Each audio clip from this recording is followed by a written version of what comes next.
Kalau boleh jujur, gue masih rada nggak yakin buat beli HP lipat untuk dijadiin daily driver. Kenapa? Ya, satu karena dimensinya tebel, berat, dan gue rada risih sama lipatan layar di dalamnya. Dua, kayak berasa kurang rigid aja gitu. Dan gue lihat di komunitas Facebook juga banyak banget komplainannya.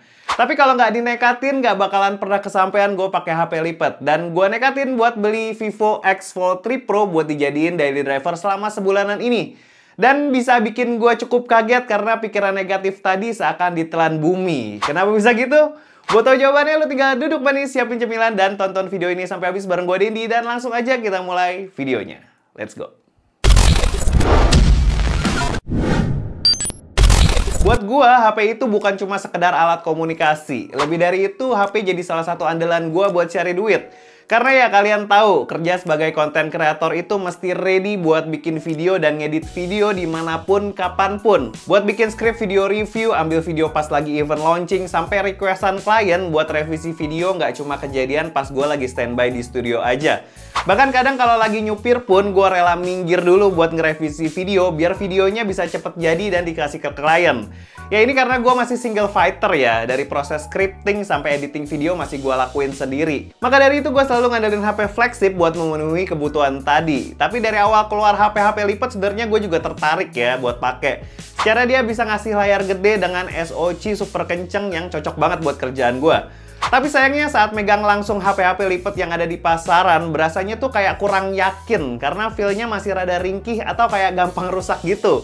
Sampai akhirnya gue beli Vivo X Fold 3 Pro buat dijadiin daily driver, dan surprisingly bertolak belakang sama pikiran negatif gue soal HP lipat tadi. Yap, kalau ngomongin HP foldable nggak akan pernah lepas dari dimensinya yang tebel banget saat posisi dilipat kayak gini. Kebayangnya tuh dua HP dijadiin satu, pasti tebel banget kayak si kompetitor. Tapi si Vivo X Fold 3 Pro ini beda banget cuy. Saat dilipat ketebalannya cuma di 11,2 mm. Buat komparasinya kalau Samsung Z Fold 6 ketebalannya ada di 12,2 mm dan Oppo Find N3 Fold ada di 11,9 mm. Selisihnya tuh 0,7 sampai 1 mm. Itu cukup berasa ya cuy, terutama soal keseluruhan bobotnya juga berpengaruh signifikan. Makanya Vivo X Fold 3 Pro ini punya bobot yang paling ringan kalau dibanding HP lipat lainnya. Ditambah bagian back cover dan layarnya ini udah curve cuy. Feel-nya makin berasa tipis dan handlingnya saat dipegang jadi lebih berasa ngisi genggaman tangan.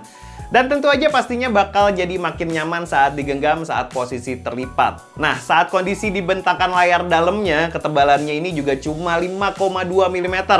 Ini yang jadiin Vivo X Fold 3 Pro jadi HP lipat paling tipis saat ini yang keluar resmi di Indonesia.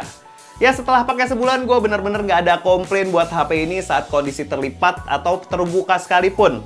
Handlingnya enak, nggak bikin sakit telapak tangan, dan dia berasa nggak ketebelan kayak HP lipat lainnya. Buat material bodinya udah khas HP flagship, back cover dan layarnya ini udah pakai armor glass yang diklaim 11 kali lebih kuat dari kaca biasa. Dan sisi framenya juga udah pakai aluminium alloy yang dimana sisi bagian atasnya terdapat satu mic, grill speaker, dan infrared blaster. Di sisi bagian kanan terdapat tombol volume dan tombol power, di sisi kiri terdapat silent slider, dan di sisi bawahnya terdapat dua mic, grill speaker, port Type-C, dan SIM card tray yang nggak dukung memori eksternal. Dan di bagian engselnya atau pinsnya ini juga terbuat dari salah satu material terkuat dan teringan saat ini, yaitu serat karbon atau carbon fiber. Dan klaimnya Vivo sih dia bisa kuat dibuka tutup sebanyak 100 kali per hari selama 12 tahun. Kalau dihitung totalnya berapa kali lipat tuh ya? Coba kasih tahu gua di kolom komentar deh. Dan ya, faktor estetika jadi salah satu faktor terkuat gua buat jadiin X Fold 3 Pro sebagai daily driver selain layarnya tadi ya. Kalau buat kerja, bikin skrip video, review, atau buat ngedit, nggak usah munafik. Pasti faktor utamanya ada di layar yang kalau bisa semakin gede, semakin bagus. Ya karena ini HP lipat tentu aja bisa ngasih dua layar ya, yang kegunaannya macem-macem. Kalau layar depannya ini dimensinya ada di 6,53 inci, panelnya pakai LTPO 80 AMOLED 120Hz, yang bisa turun sampai 1 Hz. Otomatis kalau layar HP-nya standby atau lagi nyalain always on display udah irit baterai ya. Terus resolusinya ada di 2748 x 1172 pixel. Peak brightness-nya ada di 4500 nits, udah dukung HDR10+, Dolby Vision juga, dan perlindungannya udah pakai Armor Glass 11. Layarnya juga ngebawa berbagai sertifikasi untuk mendukung kenyamanan saat ngelihat layarnya.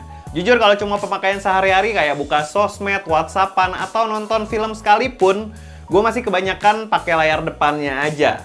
Nah, pas di unfold atau dibuka layarnya, dimensi layarnya ini ada di 8,03 inci. Panelnya juga masih sama pakai LTPO 80 AMOLED 120Hz yang bisa turun sampai 1 Hz juga. Resolusinya ada di 2480 x 2200 pixel dan peak brightness-nya juga sama ada di 4500 nits. Dukungan SDR10+, Dolby Vision dan berbagai sertifikasinya juga sama kayak layar di depannya. Hal yang paling ganggu saat pakai layar di HP lipet tuh soal crease-nya atau lipatan layarnya yang ngerusak estetika. Nah, kalau di HP ini bisa gue bilang crease-nya samar banget cuy. Bahkan bisa gue bilang hampir nggak berasa.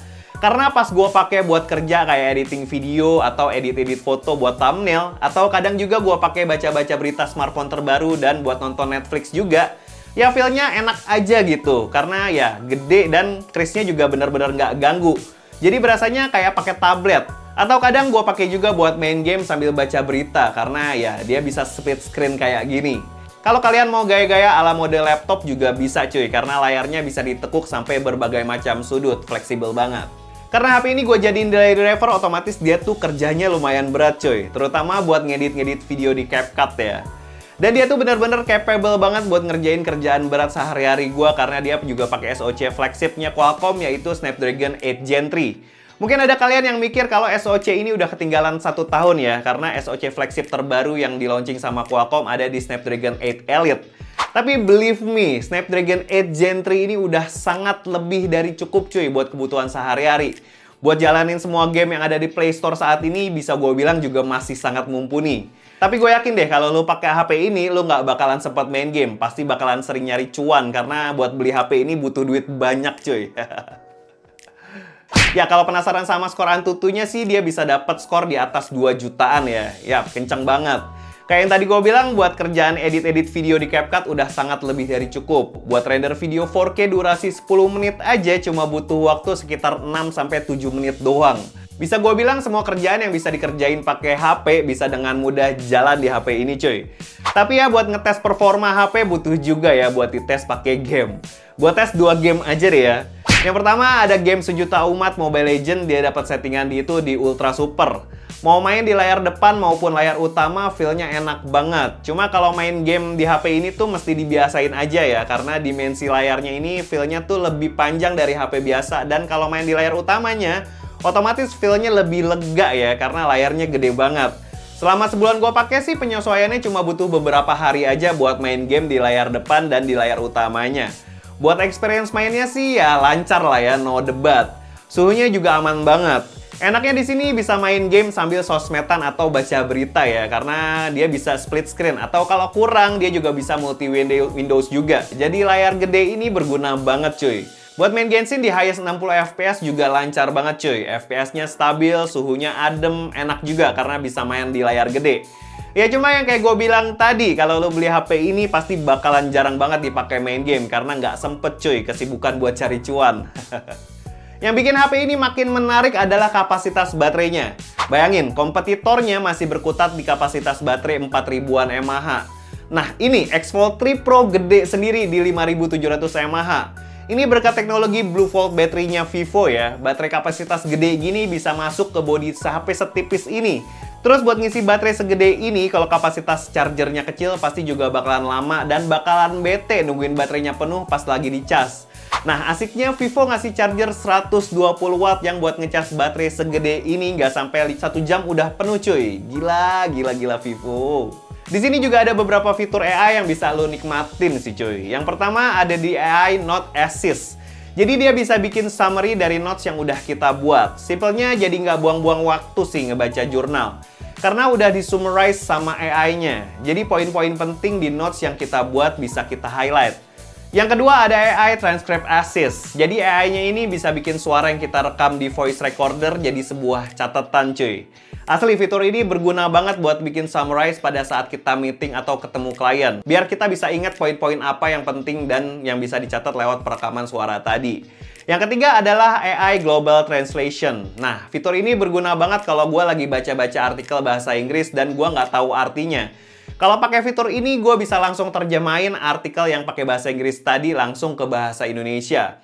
Ya buat gue yang nggak jago-jago banget bahasa Inggris, saat ketemu kata-kata yang jarang banget dipakai, pasti bingung banget kan artinya apaan.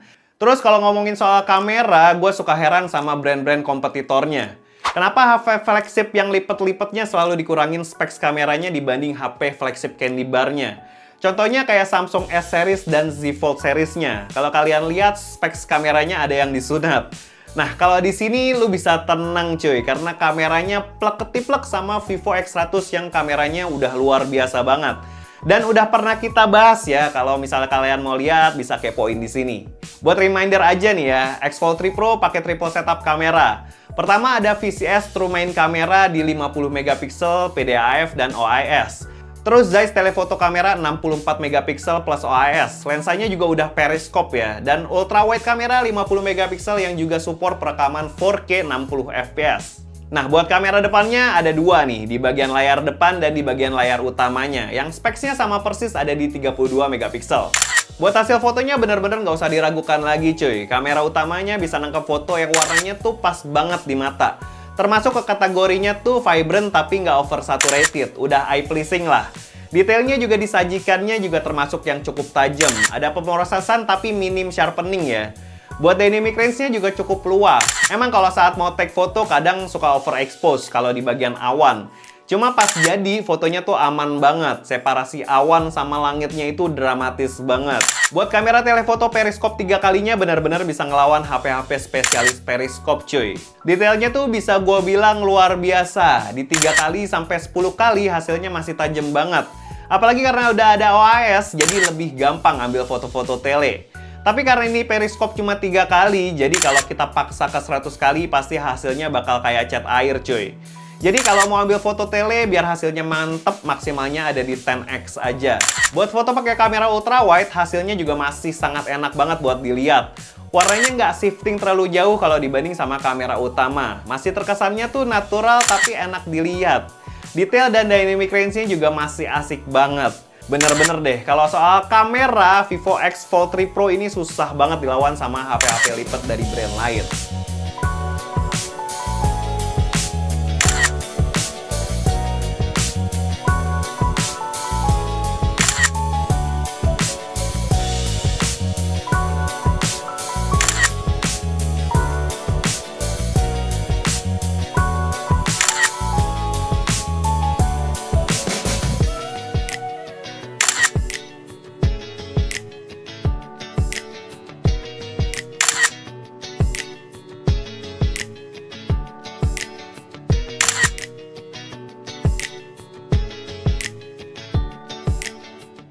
Ya, ini adalah contoh video dari Vivo X Fold 3 Pro di resolusi 1080p 30 fps. Nah, dia di resolusi ini bisa flip ke kamera depannya ya, yang kamera depan yang di layar depannya. Nah, ini karena kan layar depannya ini, kamera depannya ini cuma bisa di 1080p 30 fps, nggak bisa di resolusi lain. Jadi kalau misalnya ngerekam di kamera utama, di kamera belakangnya, itu baru bisa di flip ke depan pakai resolusi 1080p 30 fps. Flip lagi, nah ini bisa. Ini juga bisa diganti di kamera 0,6, kamera 1, kamera 3. Nah, ini digital ya, digital 6 sampai ke 10 kali aja. Di 10 kali dia juga masih lumayan tajam ya, walau digital ya. Walau digital masih lumayan tajam. Ini masih kelihatan tuh, masih kelihatan. Ini 2, nih 1, kayak gitu cuy. Kita langsung pindah ke 4K aja ya, karena kamera depannya kan cuma bisa di 1080p 30 fps. Jadi kita nggak usah tes 60 fps nya, nanti kita tes di 60 fps 4K aja. Langsung kita pindah ke resolusi lain. Nah, tapi ada uniknya di sini, kalau misalnya kita di 1080p 60 fps nih, sekarang dia bisa ultra steady-nya on ya. Jadi kalau misalnya kita lari, nah kayak gitu, dia lumayan stabil sih. Tapi yang gue lihat sih agak lebih nge-crop ya, jadi field of view-nya lebih sempit. Untuk dynamic range juga masih cukup bagus ya, nggak menurun kualitasnya kalau misalnya ultra steady-nya on dan ultra steady-nya di standar. Oke, kita coba di 4K ya. Oke, ini di 4K 30 fps. dia nggak bisa flip ke kamera depan ya, karena dia cuma kamera depannya cuma bisa di 1080p 30 aja, nggak bisa di 4K 30, nggak bisa di 1080 60 juga nggak bisa. Jadi ya gitu. Ini Ultra HD-nya standar tapi juga masih cukup stabil ya cuy ya. Kalau kita lihat di sini juga dynamic range-nya bagus. Nah tuh dynamic range-nya bagus, awannya masih kelihatan. Siluet-siluetnya ini agak mendung ya, jadi kita nggak dapat matahari yang agak terang nih. Nah kesana tuh juga masih cukup bagus. Kita coba di 4K 60 fps-nya. Oke, ini di 4K 60 fps. Kalau kita lihat di sini juga ada fitur itu ya, vocal enhance. Jadi di sini gue nyalain nih vocal enhance-nya kayak begini suara gue. Jadi ini bukannya vocal enhance sebenarnya, dia cuma kayak noise reduction aja. Nah itu ada suara motor. Nah kalau gue matiin kayak gini. Nah ini udah mati nih. Jadi ini sebenarnya kayak noise reduction aja ya, tapi namanya vocal enhance. Ini masih cukup stabil juga di kamera belakang di 4K 60 fps. Warnanya bagus banget. Ya ini hampir mendekati banget sama warna aslinya. Terus ini juga autofocusnya mulus banget, bisa langsung ke belakang tuh dengan nggak pakai ngedredet ya, dia mulus banget. Cakep. Nah ini juga bisa di 8K cuy, kita coba di 8K ya. Nah ini di 8K, jadi ya kayak gini lah, kita lihat detailnya. Nah tapi masih jarang yang pakai sih ya 8K ya, 8K 30. Tapi nice to have kalau punya, jadi kita juga bisa ngerekam 8K 30 ya. Terus untuk stabilisasinya juga OAS-nya masih tetap jalan ya, masih cukup stabil ya. Tapi agak getar-getar dikit sih kalau di 8K. Nah tadi kita udah nyobain kamera depannya juga kan ya di 1080p 30 fps. Nah ini kita coba abis ini di kamera yang di layar utamanya, kita cobain ya. Oke kayak gitu. Nah ini di kamera yang di layar utama, yang di layar yang gedenya. Nah, ini cuma 1080p 30 fps juga, nggak bisa lebih. Tapi dia bisa di flip. Nah tuh ke kamera belakang, karena ya kamera belakangnya bisa 1080p 30 fps nya juga bisa. Jadinya bisa deh di kayak gitu. Untuk skin tone-nya lumayan bagus ya. Nah kita mau coba ini di kamera belakangnya tapi pakai kamera depannya, kamera belakang tapi buat selfie. Ini kita cobain ya.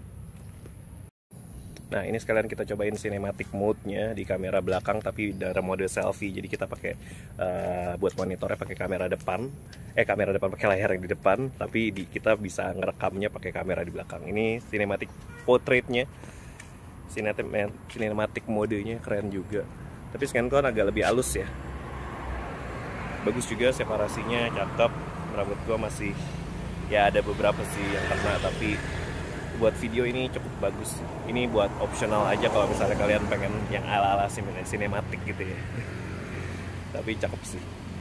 Ini di 4K ya cinematic mode, cinematic portrait-nya di 4K. Kalau di X100 itu cuma bisa di 1080p 30 fps, tapi kalau di X Fold 3 bisa 4K 30 fps. Cakep. Kayak gitu. Jadi kita bisa selfie tapi cinematic. Oke, kita balik ke studio. Oh ternyata pakai kamera depannya juga bisa cinematic cuy.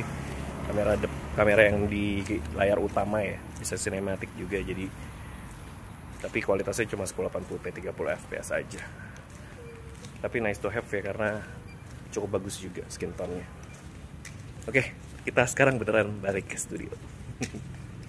So, setelah sebulan pakai Vivo X Fold 3 Pro dan ini HP lipat pertama gue yang gue coba buat dijadiin dari driver, gue bener-bener nggak ada komplain sih. Dari sisi desainnya ini bener-bener sleek dan tipis. Keren pula kan desain back covernya. Terus punya layar yang gede tanpa harus mengorbankan otot tangan, karena nenteng HP ini tuh serasa nenteng HP candy bar biasa karena masih termasuk yang ringan. Terus kamera setupnya juga anti sunat, berasa banget kamera flagshipnya. Terus fitur AI-nya juga on point, jadi kebanyakan tuh bisa dipakai buat kerja sehari-hari. Benar-benar susah banget dicari selanya. Tapi kalau kalian maksa gue buat nyari kurangnya, bisa gue bilang sih minor aja ya. Paling ada di bentukan kameranya yang nonjol banget. Jadi kalau pas ditaruh di meja terus kita sentuh-sentuh tuh suka oglek-oglek karena ini kameranya gede banget dan bener-bener nonjol. Dan kalaupun dipaksa lagi buat cari kekurangannya dari HP ini, palingan ada di Fantouch OS 15-nya aja nih, yang walaupun udah dapat Android 15, tapi buat kemudahan pakai HP Fold tuh masih perlu ditingkatin lagi. Walau nggak ngalamin langsung sendiri, tapi kata teman-teman tech reviewer yang udah pakai HP lipat dari kompetitor sih, Fantouch OS-nya ini masih banyak banget yang perlu diperbaiki dari segi kemudahan penggunaannya. Tapi gue nggak ngerasain hal itu langsung sih ya, karena ini pertama kalinya gue pakai HP lipet-lipet.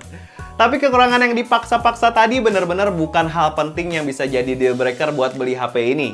Paling yang jadi deal breaker buat kaum kere bokeh kayak gue ya harganya aja. 27 juta kurang 1000 bukan harga yang murah buat kebanyakan orang. Tapi kalau kalian mau cari alternatif lebih murah, ada kok. Langsung aja ceki-ceki link pembeliannya yang udah gua taruh di kolom deskripsi. Atau di sini juga bisa ya. Dan yaudah segitu aja pengalaman gue pakai Vivo X Fold 3 Pro selama 1 bulan terakhir. Makasih banget buat kalian yang nonton video ini dari awal sampai akhir. Jangan lupa like video ini kalau suka dan share video ini ke teman-teman kalian yang membutuhkan. Jangan lupa juga buat subscribe channel ini kalau belum, follow juga IG dan TikTok kita. Gue Didi pamit. Ciao. Jatuh lagi. Jatuh remote-nya.